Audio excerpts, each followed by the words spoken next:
اعوذ باللہ من الشیطان الرجیم بسم اللہ الرحمن الرحیم۔ ناظرین محترم السلام علیکم، میں ہوں آپ کا میزبان محمد رئیس احمد اور پیش کیا جا رہا ہے خصوصی پروگرام فکر نظام رحمۃ اللہ تعالی علیہ۔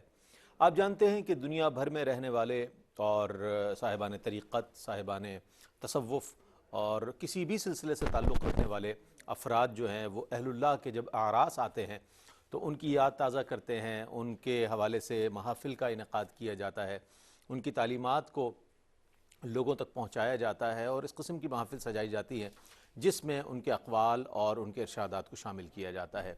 ARYQ-TV نے یہ اہتمام کیا ہے حضرت شیخ المشائخ سلطان المشائخ حضرت خواجہ نظام الدین اولیاء محبوب الہی رحمۃ اللہ تعالی علیہ کے عرس پاک کے موقع پر یہ اہتمام کیا ہے۔ سب سے پہلے تو میں تمام سلسلہ چشت کے تمام ہی جو معتقدین ہیں، محبین ہیں، متوسلین ہیں، مریدین ہیں، ان تمام کو حضرت خواجہ نظام الدین اولیاء رحمۃ اللہ تعالی علیہ کے عرس پاک کی مبارکباد پیش کرتا ہوں اور اس امید کے ساتھ اس پروگرام کا آغاز کر رہا ہوں کہ یہ جو سلسلہ ہے یہ ایک رحمتوں کا سلسلہ ہے، چونکہ صالحین کا ذکر جو ہے وہ ہمارے گناہوں کا کفارہ ہے۔ تو اس اعتبار سے ہم صالحین کا ذکر کرتے ہیں کہ اللہ تعالی ہمارے جو نامہ اعمال میں ایسی چیزیں ہیں کہ ان کو اللہ تعالیٰ زائل فرمائے اور صالحین کے ذکر سے ہمارے نامہ اعمال میں نیکیوں کا اضافہ فرمائے۔ ناظرین، حضرت خواجہ نظام الدین اولیاء رحمۃ اللہ تعالی علیہ سلسلہ چشت کے ایک ایسے عظیم بزرگ ہیں کہ جو تصوف میں، معرفت میں ایک اعلیٰ مقام رکھتے ہیں، نہ صرف ہندوستان بلکہ پوری دنیا میں جہاں جہاں تصوف سے متعلق لوگ ہیں وہاں وہاں آپ کی جو تحریریں ہیں ان کو بہت زیادہ نمایاں حیثیت حاصل ہے۔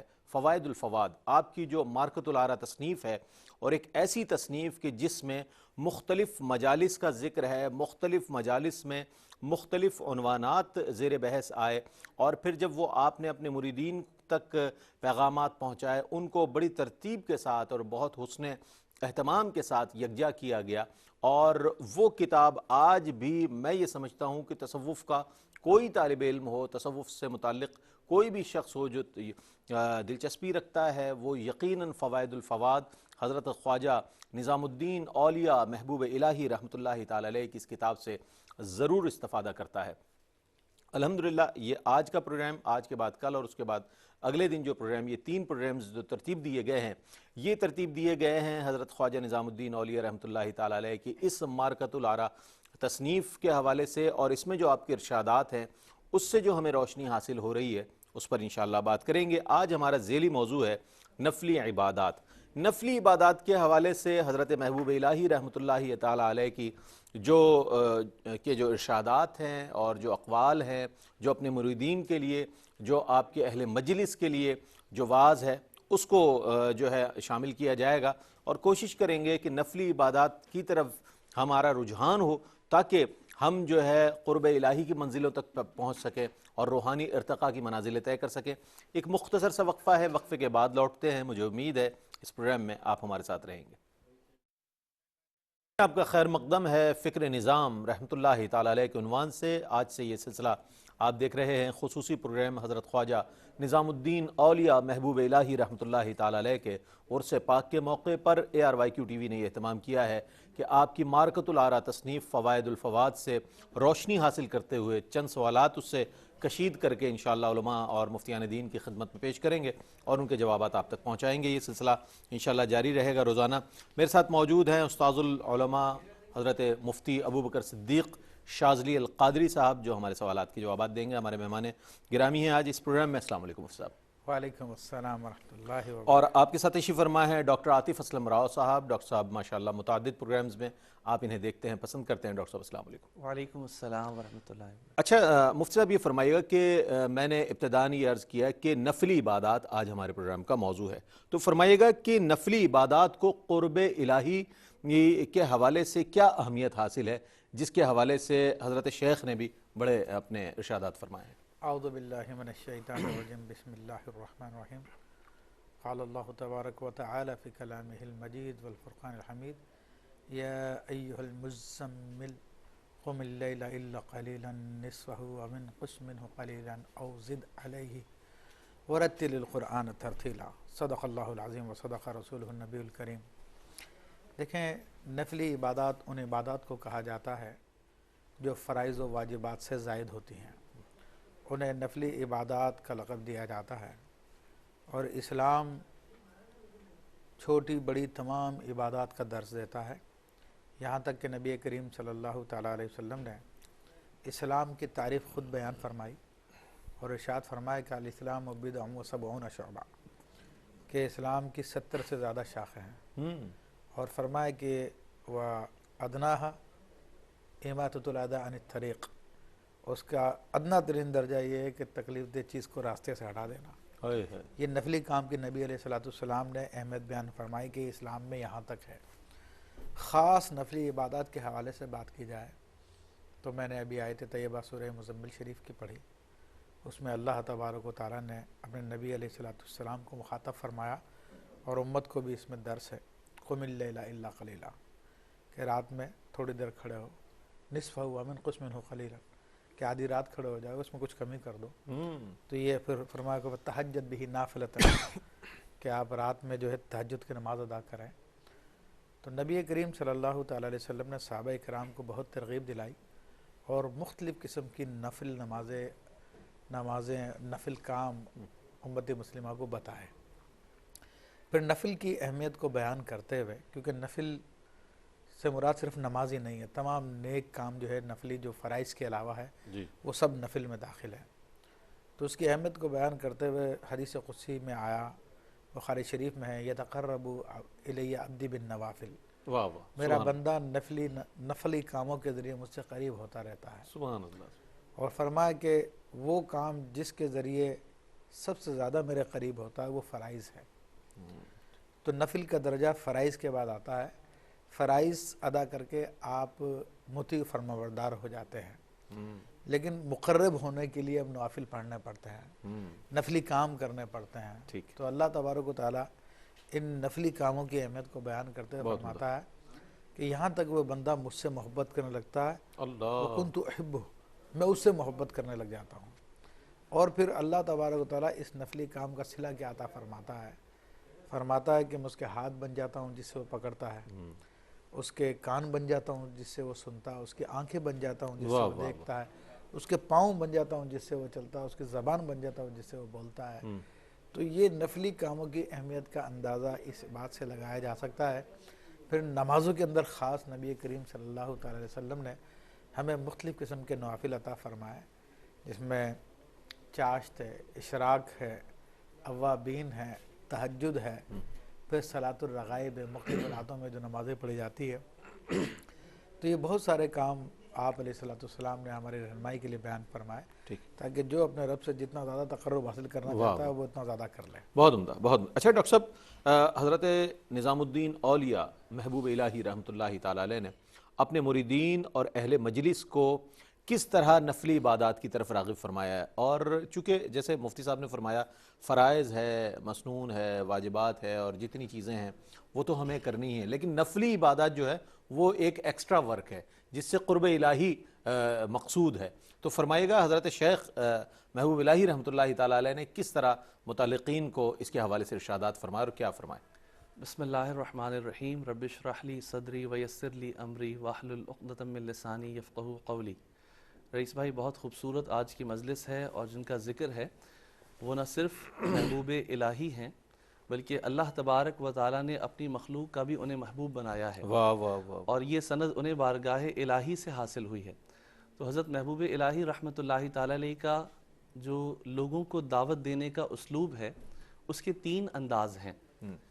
ہم آپ کی سیرت کو جب پڑھتے ہیں، آپ کی مجالس کو جب دیکھتے ہیں، آپ کی کتاب فوائد الفواد کی روشنی میں، تو سب سے پہلے تو حضرت کا اسلوب اور انداز یہ تھا کہ جو متعلقین آپ کی خدمت میں آیا کرتے تھے، جو آپ کی صحبت میں آتے، آپ سب سے پہلے انہیں عبادات کی اہمیت کو بیان کر کے ان کے سامنے عبادات کی اہمیت کو بیان کرتے کہ اس عبادت کا یہ فائدہ ہے، اور یہ عبادت فرض کے علاوہ نوافل اگر اختیار کرو گے تو اللہ تعالیٰ کی بارگاہ میں قرب کا ذریعہ ہوگا۔ آپ کی کتاب کی 4تھی مجلس میں پہلی جلد کے اندر یہ ہے کہ ایک آپ کے مرید آپ کے پاس حاضر ہوتے ہیں، تو حضرت سب سے پہلے یہ پوچھتے ہیں کہ یہ بتاؤ اوابین کا معمول چل رہا ہے؟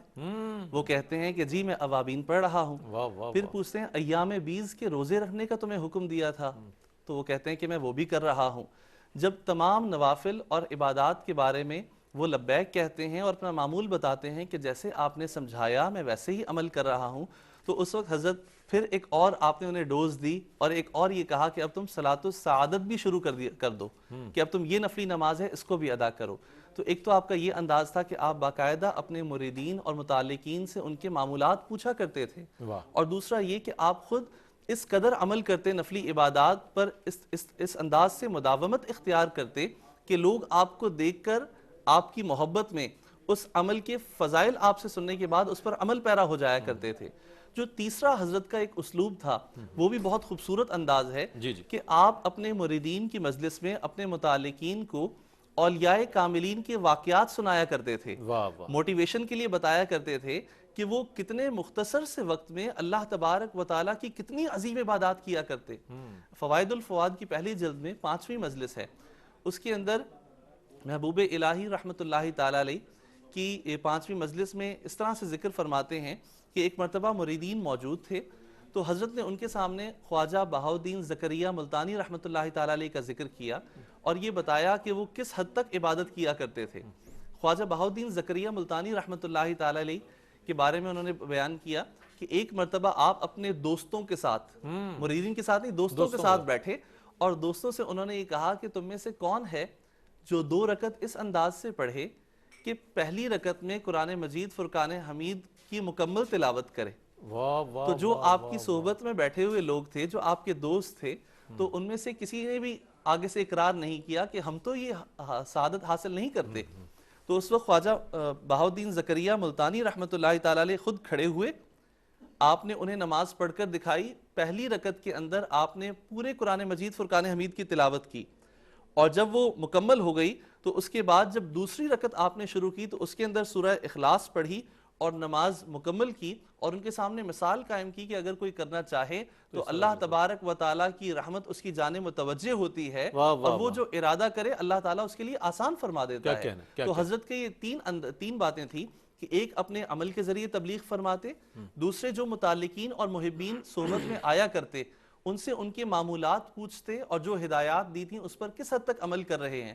جب وہ اپنا معاملہ آپ کے سامنے بتا دیتے تو مزید انہیں کوئی نئی عبادت کی طرف ان کی توجہ کرتے کہ اب یہ نفل بھی اختیار کرو، اب اس طرح سے نفلی روزے رکھو۔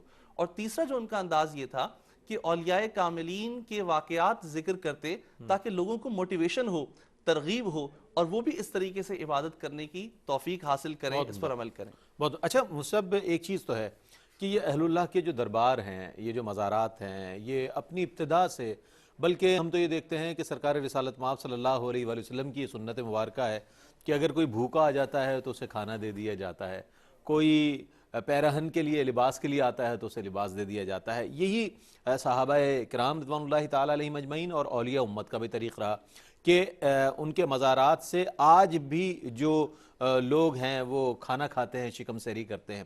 یہ فرمائیے گا لنگر تو یہ عام ہے، تو کیا ان درباروں سے، ان مزارات سے، ان خانقاہوں سے جہاد کے حوالے سے بھی اور دیگر جو نفس پر کی ریاضت ہے اس کے حوالے سے بھی تعلیمات دی جاتی ہیں؟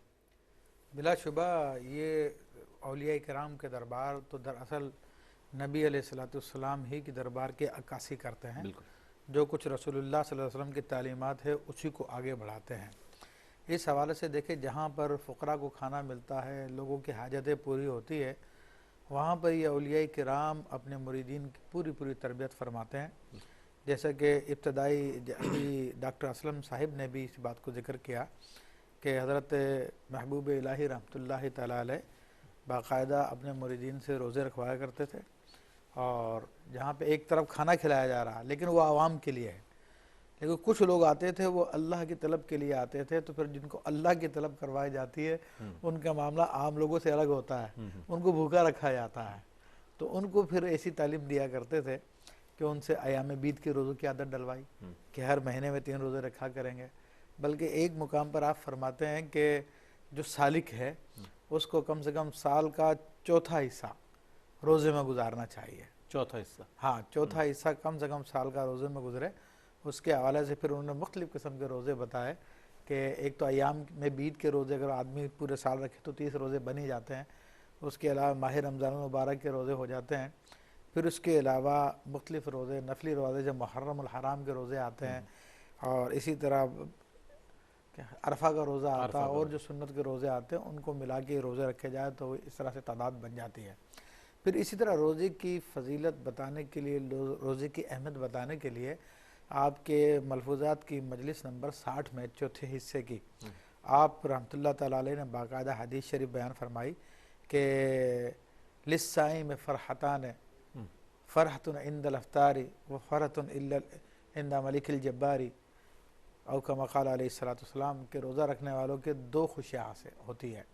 ایک خوشی تو وہ جو روزہ کے افطار کرتے وقت اس کو حاصل ہوتی ہے، اور ایک خوشی وہ ہے کہ جب وہ ملک الجبار سے ملاقات کرے گا۔ تو اس میں بھی آپ مزید وضاحت کرتے ہیں کہ روزے دار کو جو روزہ کھولتے ہوئے خوشی ہوتی ہے تو اس وجہ سے نہیں کہ بھوک میری مٹ گئی، پیاس میری مٹ گئی، کہ اصل خوشی اس کو یہ ہوتی ہے کہ الحمدللہ اللہ کے حکم پہ میں نے عمل کر لیا ہے۔ اسی طرح جو اللہ تعالیٰ سے ملاقات کے وقت، پھر زیارت کے وقت خوشی ہوتی ہے تو وہ مقصود اصلی اس کو حاصل ہوتا ہے۔ پھر ایک اور حدیث شریف آپ ذکر کرتے ہیں، آپ سے بات چلی کہ الصوم لی وانا اجزا بہ، کہ روزہ میرے لیے ہے تو میں اس کی جزا دیتا ہوں۔ تو آپ نے ارشاد فرمایا کہ اس کو بعض یہ بھی روایت آئی ہے کہ الصائم لی، روزے دار میرے واسطے ہوتا ہے۔ یہ ترغیب دلائی کہ روزے دار اللہ کے واسطے ہوتا ہے، اور وہ انا اجزا بھی، اور میں اس کے جزا دیتا ہوں۔ اس کو انا اجزا بھی کہا گیا کہ میں خود اس کی جزا ہوں۔ تو یہ روزے کے معاملات پورے کے پورے آپ کی ان تربیت میں شامل ہوتے ہیں۔ پھر اسی طرح جیسے کہ نمازوں کا ذکر آیا، اسی طرح نمازوں کی ترغیب دلانے کے لیے مختلف بزرگوں کے حوالے سے بات بیان فرمائی۔ تلاوت قرآن پاک کا ایک ایک رکعت کے اندر ختم کر لینا، اس کی ترغیب دلائی۔ حضرت بہاؤالدین زکریا ملتانی رحمۃ اللہ علیہ کی مجلس کا ذکر کرتے ہیں کہ حضرت نے ایک مرتبہ فرمایا کہ کون ہے جو ایک رکعت محفل میں پورا قرآن پڑھ دے، کسی کی ہمت نہیں ہوئی تو آپ خود کھڑے ہوئے، ایک رکعت میں پورا قرآن ختم کیا، 4 سپارے بھی ختم کیا آپ نے۔ تو اسی طرح اور بھی دیگر ایسے واقعات آپ نے بیان کیے۔ ایک بزرگ ابو الخیر سعید کے بارے میں بتایا کہ رسول اللہ صلی اللہ علیہ وسلم کی جتنی نمازیں ابھی تک میرے سامنے آئی سب میں نے ادا کی، یہاں تک کہ صلاۃ معکوس کا مجھے ذکر ملا تو وہ بھی میں نے ادا کی ہے۔ تو اس قدر ترغیب ہوا کرتی تھی، یعنی نفس کشی کی اور اللہ تعالیٰ کے تقرب کی۔ تو جیسا کہ میں نے عرض کیا کہ یہ تو بارگاہ رسالت کے مناظر ہیں کہ رسول اللہ صلی اللہ علیہ وسلم نے جو ان کو تعلیم فرمایا وہی اپنے مریدین کو تعلیم فرمایا۔ تو جیسے کہ آپ نے ابتدا میں ارشاد فرمایا کہ وہ مریدین جو شکم سیری کے لیے آتے تھے ان کے لیے لنگر کا اہتمام ہوتا تھا، جو اپنی روحانی تربیت کے لیے آتے تھے ان کے لیے روحانی تربیت کا اہتمام ہوتا تھا، جس میں یہ ریاضت ہے، مجاہدات ہیں، اور یہ تمام چیزیں ہیں، پروسیس ہے جس سے گزارا جاتا تھا۔ یہ بڑے اچھے انداز میں آپ نے، اور اس کا جو ابتدائی حصہ ہے آج کے اس پروگرام کا، اس میں واضح طور پر یہ بات سامنے آ گئی کہ حضرت خواجہ نظام الدین اولیاء محبوب الہی رحمۃ اللہ تعالیٰ علیہ خود زہد و تقوی کے کس مقام پر فائز تھے کہ اپنے مریدین متعلقین کو وہ نفلی عبادات کی طرف راغب کر رہے ہیں، یعنی کہ جو فرائض و واجبات ہیں، مسنون ہیں، وہ تو اپنی جگہ ہے ہی، لیکن اس کے علاوہ جو نفلی عبادات ہے جس سے قرب الہی ممکن ہے اور مقصود ہے، وہ اس کے حصول کے لیے جو ہے حضرت جو ہے بیانات فرما رہے ہیں اور ارشادات فرما رہے ہیں۔ اور اس کے لیے پھر حضرت مفتی صاحب نے بہت عمدہ انداز میں ارشاد فرمایا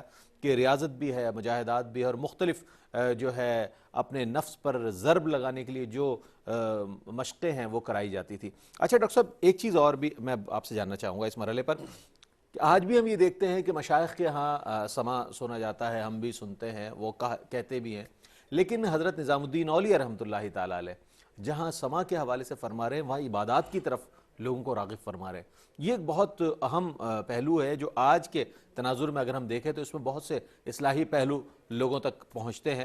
یہ ناظرین جو ایک سوال ہے عہد حاضر کے تناظر میں اگر ہم دیکھیں تو معلوم ہوگا کہ یہ اولیاء کاملین جن کا ہم ذکر کر رہے ہیں، خاص طور پہ حضرت سلطان المشائخ حضرت خواجہ نظام الدین اولیاء محبوب الہی رحمۃ اللہ تعالیٰ علیہ کو اللہ نے جو مقام و مرتبہ عطا فرمایا، وہ اسی لیے عطا فرمایا کہ وہ خود بھی شریعت کے سخت پابند اور اس کے ساتھ ساتھ پھر لوگوں کی روحانی تربیت کے لیے یہ تمام معاملات جو ہے وہ لوگوں تک پہنچا رہے ہیں۔ اس سلسلے میں انشاءاللہ ڈاکٹر صاحب سے جواب لیں گے، ایک مختصر سا وقفہ ہے، وقفے کے بعد لوٹتے ہیں، مجھے امید ہے آپ ہمارے ساتھ رہیں گے۔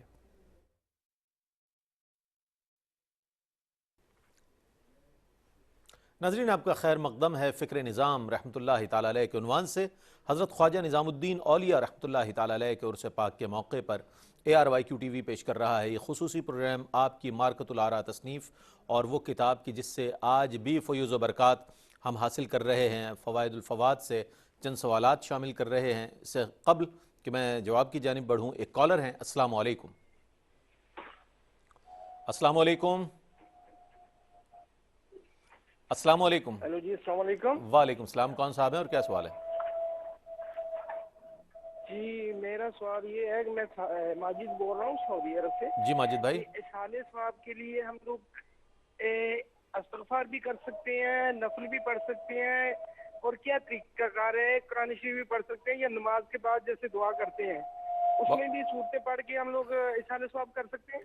ٹھیک ہے ماجد صاحب، بہت شکریہ آپ کا، حجاز مقدس سے آپ نے ہمیں جوائن کیا اور سوال پیش کیا، اسے بھی شامل کریں گے۔ کیا فرمائیے گا ڈاکٹر صاحب؟ میں نے سوال پیش کیا تھا آپ کی خدمت میں کہ حضرت خواجہ نظام الدین اولیاء رحمۃ اللہ تعالیٰ علیہ سما کی اور عبادات الہی کی طرف لوگوں کو یکجا فرما رہے ہیں، تلقین فرما رہے ہیں۔ بسم اللہ الرحمن الرحیم۔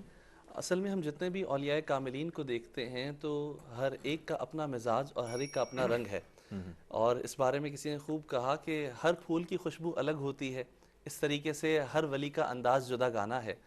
محبوب الہی رحمۃ اللہ تعالیٰ علیہ محفل سما کے قائل تھے، جیسا کہ ہم نے دیکھا کہ سلسلہ چشتیہ سے جو بزرگ تعلق رکھتے ہیں تو وہاں پہ محافل ہوتی ہیں اور کثرت سے محافل ہوتی ہیں، لیکن خواجہ نظام الدین اولیاء محبوب الہی رحمۃ اللہ تعالیٰ علیہ اس کے لیے کچھ شرائط بیان فرماتے تھے، اور آپ نے بہت خوبصورت انداز میں اس بات کو اس طرح ذکر فرمایا کہ ایک زمانی، دوسرا مکانی، تیسرا اخوانی، یعنی اگر محفل سما ہو تو وہ زمانی ہو، یعنی کوئی خاص زمانہ ہو، اسے عام نہ کر دیا جائے کہ ہر زمانے میں ہر وقت ہو رہی ہو۔ دوسری آپ شرط بیان فرماتے ہیں کہ وہ مکانی ہو، ایک خاص مکان ہو، خاص ماحول ہو، خاص جگہ ہو، عوام الناس میں نہ ہو، جہاں اس کی جو روح ہے اس کو سمجھنے والے لوگ بھی نہ ہوں۔ اور تیسرا فرمایا اخوانی، جہاں سارے بھائی ہوں اور ان سب کی سوچ ایک ہو، ان سب کی نظر ایک ہو، وہ سب اس چیز کو جانتے ہوں، یعنی اپنی ہم مجلس حضرات ہوں۔ ان تین شرائط کے ساتھ محفل سما کو اختیار کرنے کا حضرت نے فرمایا۔ اچھا، اگر آپ اجازت دیتے کالر کو شامل کر لیتے ہیں، آپ کی اس بات کو انشاءاللہ مزید آگے بڑھائیں گے۔ السلام علیکم۔ ہیلو، السلام علیکم۔ وعلیکم السلام، کون صاحب ہمارے ساتھ؟ تو کیا سوال ہے آپ کا؟ میں ہمیرا ملتان سے بات کر رہی ہوں۔ مفتی صاحب سے میرے دو سوالات ہیں۔ جی فرمائیے۔ پہلا سوال یہ ہے کہ ایک بندے نے سچی توبہ کی، اس کے ذمہ بہت ساری قضا نمازیں اور فرائض باقی تھے، اور تو اس نے سچی توبہ کی تو وہ چاہتا ہے کہ بھی میں اس کو ادا کرنا شروع کروں، تو مفتی صاحب نے فرمایا کہ نفل سے انسان اللہ کا مقرب بن سکتا ہے، تو کیا وہ فرض کی ادائیگی میں سچے دل سے توبہ کرنے کے بعد مائل ہو تو کیا وہ اللہ کا مقرب بن سکتا ہے کہ بھی؟ ٹھیک ہے، دوسرا اور سوال۔ اگلا سوال یہ ہے کہ فنا فی اللہ یہ منزل اولیاء بتایا کرتے ہیں، تو اس منزل تک بغیر مرشد کے رسائی ہو سکتی ہے کہ اس حوالے سے رہنمائی فرمائیے گا۔ السلام علیکم۔ بہت شکریہ آپ، بہت شکریہ۔ جی ڈاکٹر صاحب۔ جی تو میں یہ کہہ رہا تھا کہ حضرت اپنی مجلس میں ذکر فرماتے ہیں کہ محفل سما ان شرائط کے ساتھ اختیار کیا جائے، لیکن آپ نے عبادات پہ بہت زیادہ زور دیا، کیونکہ آپ کی مجلس کی یہ خصوصیت تھی کہ لوگ جب آتے تھے، جیسے کہ اولیاء کاملین کا یہ معمول ہے کہ وہ دلوں کو پڑھ لیا کرتے، دلوں کے حال سے آگاہ ہو جایا کرتے، تو جس کو جس دوا کی ضرورت ہوتی وہی پیش کیا کرتے تھے۔ تو جن لوگوں کو عبادت کی ضرورت ہوتی آپ انہیں عبادت کی جانب ان کی توجہ لگا دیا کرتے، اور جو لوگ عبادت کے ساتھ ساتھ ان کے پاس وقت ہے اور ان کی کیفیت ہے تو آپ ان کو کہا کرتے کہ آپ محفل سما، کیونکہ اس سے وزد حاصل ہوگا۔ حضرت نے 31ویں مجلس میں بڑی خوبصورت بات بیان فرمائی کہ اللہ تبارک و تعالیٰ کے ناموں میں سے الواجد الماجد ہے۔ الواجد کے بہت سارے معنی بیان فرمائے، لیکن ایک یہ فرماتے ہیں کہ جس طریقے سے شکر کرنے والا، اور جب ہم یا شکور کہتے ہیں تو اللہ تبارک و تعالیٰ جس شکر کی توفیق عطا فرما دے، تو اس طریقے سے وہ فرماتے ہیں کہ واجد کے معنی ہے وزد عطا کرنے والا۔ تو یہ بھی ایک خاص کیفیت ہے جو ایک خاص حالت میں اور ایک خاص انداز میں جب بندہ جائے گا تو اس کو یہ کیفیت اللہ تعالیٰ عطا فرما دے گا، اور پھر اس کے سامنے سے تمام حجابات اٹھ جائیں گے اور وہ اللہ تبارک و تعالیٰ کی بارگاہ میں مقبولیت حاصل کر لے گا۔ کیا اچھا ڈاکٹر مفتی صاحب، آپ سے میں وہ کالرز کے سوالات لے لوں۔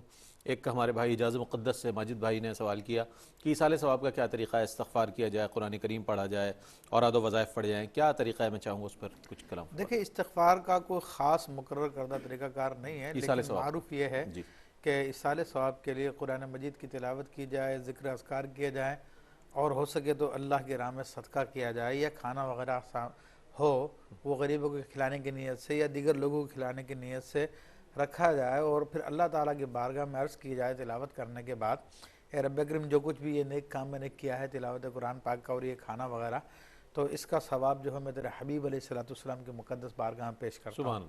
پھر حضور علیہ السلام کے وسیلے سے انبیاء کرام، اہل بیت کرام، حضور علیہ السلام کے والدین کریمین شریفین اور پھر تمام صحابہ کرام، تابعین، تبع تابعین، اولیاء امت، تمام بزرگان دین کو پھر جس شخص کو اور بطور خاص جس کو ایصال کرنا ہو۔ جی جی ٹھیک ہے۔ اچھا، ایک سوال، دو سوالات اور آئے ہمارے ملتان سے کالر کے۔ انہوں نے یہ کہا کہ اگر کوئی کسی شخص کی نماز فرائض رہ جاتے ہیں اور یہ ہے کہ وہ توبہ کر لیتا ہے سچے دل سے، اور مفتی صاحب نے فرمایا کہ جب بندہ نوافل کے ذریعے اللہ تعالیٰ کا قرب حاصل کر لیتا ہے تو اسے مقامات مل جاتے ہیں، تو کیا فرمائیے گا، کیا نوافل جو ہے اس کا ریپلیسمنٹ ہو سکتے ہیں جو اس کی فرائض چھوٹ گئے ہیں؟ کیا فرمائیے گا؟ دیکھیں، ایک فرض کے مقابلے میں انسان پوری زندگی اگر نافل پڑھتا رہے تو ایک فرض کا بدلہ نہیں ہو سکتے۔ ٹھیک ہے۔ تو جو فرض اللہ نے کیے ہیں ان کو تو ادا کرنا ہی ہے، اور دیگر نوافل کے مقابلے میں یہ فرض ادا کرنا ہی اس کے لیے قرب الہی کا باعث ہے۔ ٹھیک ہے، جب اپنے فرائض سے فارغ ہو جائے پھر نوافل کی طرف جائے۔ ٹھیک ہے۔ اچھا، ایک سوال ان کا اور یہ تھا کہ فنا فی اللہ کی منزل پر کیا کسی مرشد کامل کے بغیر ممکن ہے کہ یہ منزل کسی بندے کو حاصل ہو جائے؟ یہ کسی کو بغیر مرشد کامل کے حاصل نہیں ہو سکتی، کیونکہ اللہ تبارک و تعالی نے جو سنت اس سلسلے میں رکھی ہے وہ وسیلے کی سنت رکھی ہے، اور وسیلے کے بغیر کوئی اس مقام کو پہنچ ہی نہیں سکتا۔ تو لہٰذا نبی علیہ السلام نے بھی یہی طریقہ کار جاری فرمایا، اور یہی طریقہ کار صحابہ کرام سے جاری ہے۔ تو اس منزل کو پانے کے لیے، بلکہ اس سے پچھلی منازل بھی حاصل کرنے کے لیے بغیر کامل کے نگاہ کے ہو ہی نہیں سکتا یہ کام۔ ٹھیک ہے۔ اچھا، جو ہم اپنے ٹاپک پہ آ جاتے ہیں، یہ بھی ٹاپک سے ریلیونٹ تھا، یہ فرمائیے گا کہ مشغول حق ہونا ایک سالک کی منزل ہے۔ اچھا، اس کی ذمہ داری جو ہے وہ شیخ پر ہے، تو اس اعتبار سے حضرت شیخ نظام الدین اولیاء محبوب الہی رحمۃ اللہ تعالیٰ علیہ فوائد الفواد کے حوالے سے اگر ہم جاننا چاہیں تو کیا ارشادات فرماتے ہیں؟ دیکھیں، اس حوالے سے اصل تو بات یہ کہ مشغول حق ہونے سے کیا مراد ہے۔ مشغول حق ہونے سے مراد یہ ہے کہ تمام معاملات میں اللہ جل شانہ اس کے حبیب علیہ السلام کے معاملے کو سب سے افضل جانے، اور پھر تمام مخلوقات کی یاد کو اپنے دل سے نکال دے اور اللہ تبارک و تعالیٰ کی یاد کو اپنے دل میں بسا لے، اس کو جگا دے، اور جو کام کرنا ہو، جس کو حدیث شریف میں فرمایا کہ من عاط للہ ومنع للہ وابغض للہ وحب للہ فقد استکمل ایمانہ کما قال علیہ السلام، جس نے اللہ کے لیے دیا، اللہ کے لیے منع کیا، اللہ کے لیے محبت کی، اللہ کے لیے نفرت کی، اس نے اپنے ایمان کو کامل کر لیا۔ تو یہ یاد حق میں مشغول ہونا ہے کہ اس کے سوا کسی اور کا اس کے دل میں خیال نہ آئے۔ تو اس تربیت کو کرنے کے لیے آپ نے اسی ملفوظات کے چوتھے جلد میں اور مجلس نمبر 60 میں آپ نے یہ حکایت بیان فرمائی ایک بزرگ کی، کہ ایک بزرگ نے اپنی اہلیہ سے کہا کہ جاؤ یہ دریا کے پار جو ہے ایک اللہ کے بندے ان کو کھانا دے آؤ۔ تو ان کی زوجہ کہنے لگی کہ حضور میں دریا کو کس طرح کراس کروں گی، دریا میں تو پانی بہت چڑھا ہوا ہے۔ تو آپ نے فرمایا کہ جاؤ، جا کے دریا سے کہہ دینا کہ مجھے اس شخص نے بھیجا ہے جس نے کبھی اپنی بیوی سے قربت نہیں کی۔ تو وہ بڑی حیران ہوئی اور کہنے لگی کہ یہ کیا معاملہ، انہوں نے تو کئی بچے ہیں مجھ سے، لیکن بہرحال وہ چلی گئی اور جا کے دریا سے کہا، دریا پھٹ گیا، اس نے راستہ دے دیا اور جا کے بزرگوں کو کھانا پیش کیا۔ بزرگوں نے کھانا کھایا، پھر کہنے لگے واپس جاؤں گی، اب دریا میں پانی ہے، کس طرح سے جاؤں گی میں؟ تو انہوں نے کہا کہ جا کے دریا سے کہہ دینا کہ مجھے اس آدمی نے بھیجا ہے جس نے 30 سال سے کبھی کھانا نہیں کھایا، حالانکہ ان کے سامنے کھانا کھایا تھا۔ تو وہ اس نے آ کے کہا، دریا نے راستہ دے دیا۔ حیرت ہی حیرت ہے، حیرت ہی حیرت ہے کہ کیا ہو رہا ہے۔ تو میرا خاتون نے جب اپنے میاں سے پوچھا یہ کیا معاملہ کہ آپ نے بھی ایسی عجیب غریب بات کی، حالانکہ ظاہر میں جھوٹ، انہوں نے جو بات کی وہ بھی ظاہر میں جھوٹ، تو فرمایا کہ ہم میں سے کوئی بھی جھوٹا نہیں ہے، ہم نے جو کچھ کیا ہے وہ اپنے نفس کے لیے کبھی نہیں کیا۔ اگر میں تم سے قریب بھی ہوا ہوں، بچوں کی ولادت ہوئی ہے، تو وہ سب کے سب سنت نبوی صلی اللہ تعالی علیہ وسلم کی عمل کرنے کی نیت سے کیا ہے، اور یہی ہمارا اصل مطمع نظر ہے۔ انہوں نے کھانا جو 30 سال میں کبھی اپنے نفس کے لیے نہیں کھایا، بلکہ اس لیے کھایا کہ حضور علیہ السلام کی سنت مبارکہ ہے۔ تو انہوں نے بھی سچ کہا، ہم نے بھی سچ کہا، جس کی وجہ سے دریا نے راستہ دیا۔ تو اب مریدین کی تربیت یہ کرنی کہ تمہیں جو کام بھی کرنا وہ اپنے رب کے لیے کرنا، رسول اللہ صلی اللہ علیہ وسلم کی اتباع کرتے ہوئے کرنا ہے۔ سبحان اللہ، یہ اصل تعلیم ہے، اصل تعلیم۔ اسی طرح پھر اپنے شیخ کا حضرت قطب الدین بختیار کاکی رحمۃ اللہ علیہ کا واقعہ بیان کرتا ہے یاد حق میں مشغول ہونے کا، کہ ان کے فرزند کا انتقال ہوا تو ان کو دفن کر کے واپس آئے، تو ان کی اہلیہ کے رونے کی آواز آ رہی تھی. تو پھر آپ کے دل میں خیال آیا کہ افسوس میں نے تو بچے کو دفن کر دیا, وہ بیمار ہوا تھا, میں اللہ تعالیٰ سے دعا کر لیتا تو اللہ تعالیٰ اس کو زندگی دے دیتا, تو کم سے کم اس کو افسوس تو نہیں ہوتا. تو فرماتے دیکھیں یاد حق میں وہ کیسے مشغول تھے کہ اپنے بچے کی بیماری میں بھی اس کی زندگی کا خیال نہیں آیا اور خود کو اپنے رب کی یاد میں مشغول رکھا. کیا بات, تو یہ آپ کی مجالس ہے جو لوگوں میں یاد حق کو پیدا کرتا کیا کہنا, یہ استغراق ہے اللہ رب کریم کی یاد اور اس میں مستغرق رہنا. یہ اولیاء کاملین کی صفات میں سے ایک صفت ہے, وہ بظاہر دنیا میں نظر آتے ہیں لیکن اپنے رب کے ساتھ جو تعلق ان کا قائم ہوتا ہے اور جس مضبوطی کے ساتھ تعلق قائم ہوتا ہے وہ عام دنیا دار اس کو محسوس بھی نہیں کر سکتا بلکہ اسے سمجھ ہی نہیں سکتا. اگلے سوال کی جانب بڑھتے ہیں. ڈاکٹر صاحب کیا فرمائیں گے, عبادت کی طرف راغب رہنا انسان کو دنیا سے بیزار کر دیتا ہے. صوفیہ کے ہاں ہم یہ دیکھتے ہیں کہ وہ عبادات میں بھی مشغول رہتے ہیں, ان کے ہاں دنیا کی کیا حقیقت ہے؟ میں چاہوں گا اس حوالے سے فرمائیے گا. بسم اللہ الرحمن الرحیم. ہمیں نبی کریم صلی اللہ علیہ وسلم کی احادیث میں بھی عنوان ملتا ہے کہ جب کچھ لوگوں نے اپنی ضروریات زندگی سے ترک کرنے کا ارادہ کیا تو نبی کریم علیہ السلام نے اپنے آپ کو پیش کیا, اپنے اسوہ کو پیش کیا اور فرمایا کہ میں نے نکاح بھی کیا ہے, میری ازواج بھی ہیں, میری اولاد بھی ہیں, اور ان تمام معاملات کے ساتھ میں اللہ تبارک و تعالیٰ کے احکامات کی پیروی بھی کرتا ہوں. تو صوفیاء کاملین نے بالخصوص محبوب الہی رحمۃ اللہ تعالیٰ علیہ نے چھٹی مجلس میں اس کا ذکر فرمایا ہے اور اپنے مریدین اور متعلقین کو فرمایا کہ تم اچھا لباس بھی پہنو اور تم اچھے انداز سے زندگی بھی گزارو, کیونکہ ترک دنیا یہ نہیں کہ جو اللہ تعالیٰ نے نعمتیں تمہیں عطا کی ہیں تم ان سے اپنی جان چھڑا لو یا ان سے دور ہو جاؤ, بلکہ ترک دنیا یہ ہے کہ جو اللہ تبارک و تعالیٰ نے تمہیں عطا کیا ہے اس سے وابستہ جو حقوق ہیں تم ان کو جان لو, ان کو ادا کرو تاکہ اللہ تبارک و تعالیٰ کی نعمتوں کا تم بھرپور طریقے سے شکر ادا کر سکو. اور اس پر وہ بہت خوبصورت مثال آگے نقل فرماتے ہیں کہ خواجہ بہاؤالدین زکریا ملتانی رحمۃ اللہ تعالیٰ علیہ کا ایک مرید تھا, اس کا نام تھا حسن افغان. تو آپ اس سے بڑی محبت کیا کرتے تھے, اور ایک مرتبہ کسی نے پوچھا کہ جب آپ بروز قیامت رب کی بارگاہ میں حاضر ہوں گے تو کیا پیش کریں گے؟ تو خواجہ بہاؤالدین زکریا ملتانی رحمۃ اللہ تعالیٰ علیہ فرماتے ہیں کہ میں اپنے مرید حسن افغان کو پیش کر دوں گا. آپ اندازہ لگائیں حسن افغان کا مقام کیا ہوگا جس کے بارے میں حضرت یہ فرما رہے ہیں. تو فرماتے ہیں کہ اس کا معاملہ یہ تھا کہ جب اللہ تبارک و تعالیٰ کی عبادت شروع کرتا تو اس کی توجہ کسی دوسری جانب نہیں جاتی, یہاں تک کہ بسا اوقات مختلف لوگوں نے آواز بھی دی, اسے بلانے کی کوشش کی. جب نماز سے فارغ ہوئے تو پھر پوچھا کہ ہم نے تو اتنی آوازیں دی تھی. وہ کہنے لگے میں اس بارگاہ میں تھا جہاں سے مجھے نظر اٹھانے کی زحمت ہی نہیں ہوئی. جب اس بارگاہ میں جاتا ہوں تو اپنے اطراف میں جو چیزیں ہوتی ہیں ان سے بے خبر ہو جاتا ہوں. اور کہا کہ وہ ایسے تھے کہ انہیں بالکل بھی پڑھنا لکھنا نہیں آتا تھا, لیکن اس کے باوجود جب لوگ انہیں آزمائش میں ڈالنے کے لیے کیا کیا کرتے کہ عربی اشعار لکھتے, عبارت لکھتے, بیچ میں آیت قرآنی بھی لکھتے اور ان کے سامنے پیش کر دیتے کہ بتائیے اس میں قرآن کی آیت کون سی ہے. تو وہ اس آیت کو چھو کر بتاتے کہ یہ آیت قرآنی ہے. تو لوگ کہتے آپ تو کہتے ہیں کہ میں پڑھا لکھا نہیں ہوں, پھر آپ نے کیسے پہچان لیا؟ تو آپ فرماتے ہیں اس پوری تحریر کو جب میں نے دیکھا تو جو نور اس آیت قرآنی سے نکل رہا ہے وہ نور مجھے کہیں اور نہیں ملا, تو میں نے اس نور سے پہچان لیا. اور اس کے ساتھ دیگر معاملات بھی, اپنے معاملات زندگی بھی چلاتے. تو محبوب الہی رحمۃ اللہ تعالیٰ علیہ نے جو ترک دنیا کا یا صوفیہ نے جو تصور دیا ہے وہ یہی ہے کہ یہ نہیں کہ انسان رہبانیت اختیار کرے, غاروں میں چلا جائے, مجرد زندگی گزارے, بلکہ دنیا میں رہتے ہوئے اللہ تبارک و تعالیٰ نے جو اسے ذمہ داریاں دی ہیں ان ذمہ داریوں کو پورا کرے. جو اللہ تبارک و تعالیٰ کی نعمتیں ہیں اس کا کما حقوق شکر اسی انداز سے ہوگا کہ جب اللہ تعالیٰ کی نعمتوں کو مکمل طور پر استعمال کیا جائے گا اور اللہ تعالیٰ کی یاد سے غافل نہ ہو, اللہ تعالیٰ کے احکامات کو بجا لائے. تو یہ ہے اصل تصور جو صوفیاء کاملین نے ہمیں. کیا بات. اچھا, آج کے اس پروگرام کا غالباً یا حتمی طور پر آخری سوال میں کرنا چاہوں گا. یہ فرمائیے گا کہ ہم نفلی عبادات پر بات کر رہے ہیں. آج یہ سوال بہت کیا جاتا ہے کہ نماز میں دل نہیں لگتا, نماز میں دھیان ادھر ادھر چلا جاتا ہے, ہم کوئی نفلی عبادت کرنے لگتے ہیں, شیطان بہکا دیتا ہے, دنیاوی امور کی طرف رغبت ہو جاتی ہے. کیا فرمائیے گا کہ ایمان کی حلاوت اور عبادات کی لذت کیسے ایک مومن کو حاصل ہو سکتی ہے, اس کا کیا طریقہ ہے, اور شیخ نے حضرت نظام الدین اولیاء رحمۃ اللہ تعالیٰ علیہ نے اس حوالے سے کیا کیا ارشادات فرمائے؟ دیکھیں اس حوالے سے بات یہ ہے کہ نماز پڑھنے کا جب تک مقصد معلوم نہیں ہوگا نا تب تک نماز میں لطف کبھی بھی نہیں آ سکتا. نماز ادا کر لینا معرفت نہیں ہے, روزہ رکھ لینا معرفت نہیں ہے, یہ معرفت کے حصول کے ذرائع ہیں جبکہ مقصد بھی ساتھ ہو.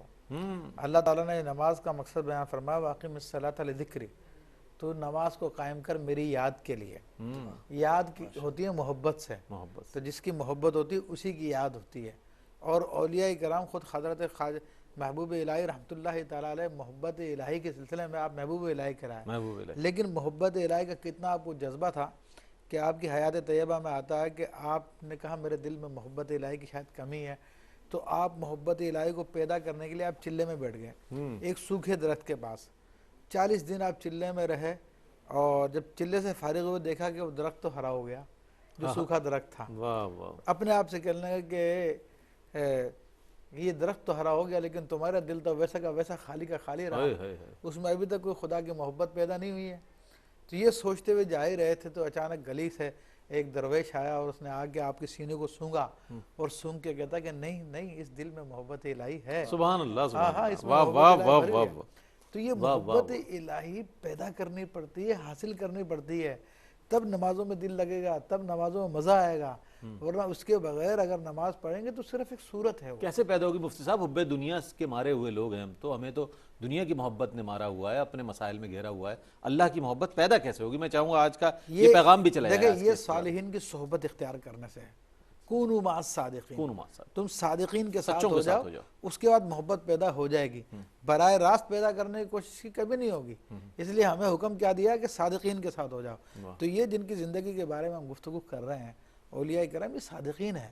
اگر ایسی کی صحبت مل جائے تو اللہ کا شکر ادا کرے, اگر نہیں ملتا تو کم سے کم یہ مشائخ کے ملفوظات ہی پڑھ لیں. مشائخ کے ملفوظات پر ان کی ملفوظات بھی صحبت کا کام دیتی ہے, تو اس سے بھی انسان کو. آج ہم انسائکلوپیڈیا لے کر بیٹھ جاتے ہیں مفتی صاحب, اور آج ہم جاننے کی کوشش کرتے ہیں کہ دنیا میں کیا کیا چیزیں موجود ہیں. اہل اللہ کی یہ جو خزانے ہیں, یہ جو بحر بے قرار ہے خزانوں کا, جیسے فوائد الفواد ہے اور دیگر اہل اللہ کی جو کتب ہیں اور ان کی جو ملفوظات ہیں, ان سے ہم کس طرح فیض حاصل کر سکتے ہیں؟ چونکہ آج پہلا پروگرام ہے, ہو سکتا ہے کہ آج ہی کوئی کتاب فوائد الفوائد لے کر بیٹھ جائے اور فوائد الفوائد سے اپنے بچوں کو سکھائے کہ محبوب الہی رحمۃ اللہ تعالیٰ علیہ کی تعلیمات ہیں. آج سے ہی آغاز کرتے ہیں کہ فرمائیے گا اس کے کیا فوائد ہیں, آج ہماری زندگی میں کیا حاصل کر سکتے ہیں اس سے؟ دیکھیں ایک یہ محبوب الہی کے جو فوائد الفوائد ہیں, بلکہ پورا حشت بہشت لے لیں. حشت بہشت لے, ہاں مشائخ چشت کے جو اقوال ہیں وہ پورا حشت بہشت لے لے. یہ اللہ تبارک و تعالیٰ کی محبتوں کے خزانے اس کے اندر ہیں. رسول اللہ صلی اللہ علیہ وسلم کے محبتوں کے خزانے اس کے اندر ہیں. جو آدمی پڑھتا ہے اس بزرگ کا فیض اس کو پہنچتا ہے. یہ اولیاء کرام نے اپنے جو ملفوظات لکھوائے ہیں, یہ کوئی نام وری کے لیے نہیں لکھوائے, بلکہ اسی لیے کہ ہمارے بعد بھی مخلوق کو فائدہ افادہ عام کے لیے کرنا ہے. افادہ. آپ سے سوال کیا گیا حضرت یہ کیا بات ہے کہ بہت سارے بزرگان ایسے لوگ ہوتے ہیں کہ زندگی میں بڑے معروف ہوتے ہیں, اور بہت سارے وہ لوگ ہوتے ہیں کہ انتقال کرنے کے بعد بڑے مشہور ہو جاتے ہیں. تو آپ نے فرمایا جس نے زندگی گزاری اس لیے کہ مشہور ہو جاؤں تو زندگی میں اس کو شہرت مل جاتی ہے, اور جس نے اللہ کے لیے زندگی گزاری تھی تو مرنے کے بعد وہ مشہور ہو جاتا ہے. آپ کی اس خوبصورت بات کے ساتھ ہی ہم اختتام کریں گے. آپ کا بہت شکریہ مفتی صاحب, آپ تشریف لائے اور بہت عمدہ کلام فرمایا. نفلی عبادات کے حوالے سے ڈاکٹر صاحب آپ بھی تشریف لائے اور بہت عمدہ کلام فرمایا. ناظرین, ضرورت اس بات کی ہے کہ بطور مسلمان جہاں ہم پر فرائض ہیں اور نبی کریم علیہ السلام کی سنتیں ہیں, واجبات ہیں اور دیگر اعمال ہیں, افعال ہیں, وہ تمام چیزیں, لیکن نفلی عبادات جو ہیں اس پر بزرگان دین نے بہت زور دیا. فوائد الفواد کی روشنی میں حضرت خواجہ نظام الدین اولیاء محبوب الہی رحمۃ اللہ تعالیٰ علیہ کی تعلیمات کو انشاءاللہ ہم آپ تک پہنچائیں گے, اور اس سے کشید کر کے چند سوالات کے سلسلے میں آج کی نشست بھی ہے, کل بھی, اور انشاءاللہ اس کے بعد آنے والے دن بھی یہ 3 نشستیں ہیں انشاءاللہ. اس کے ساتھ ہم آپ کی خدمت میں حاضر ہوں گے. کل تک کے لیے